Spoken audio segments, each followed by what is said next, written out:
it can be detrimental to stick too closely to our convictions.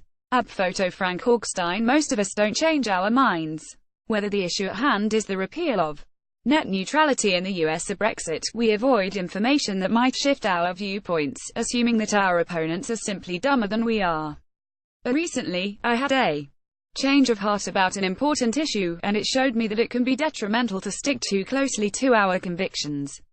For the past year, I've been investigating the controversial technology of clean coal, more accurately known as carbon capture and storage, which allows us to burn fossil fuels without almost any emissions. Many vocal environmentalists oppose any use of fossil fuels. Meanwhile, Donald Trump's cronies, many of whom seem actively opposed to environmental protection, have thrown the weight behind carbon capture. And so the case seemed clear to me: carbon capture likely does more harm than good. At the same time, I couldn't ignore a nagging doubt. My training in chemistry and chemical engineering told me the technology wasn't scientifically bunk. And, more importantly, some of the foremost climate bodies, such as the Intergovernmental Panel on Climate Change, included carbon capture in almost every economically feasible pathway to avoid catastrophic climate change.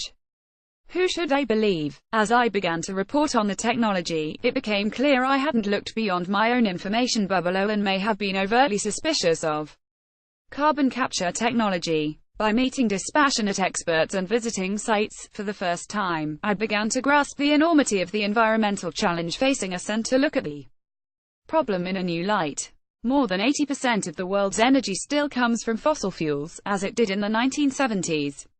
Both the nuclear power revolution and the renewable energy revolution have yet to make a serious dent in cutting emissions. With the deadline to reach net zero emissions to avoid dangerous global warming approaching within decades, there is no way to reach the goal without deploying carbon capture technology.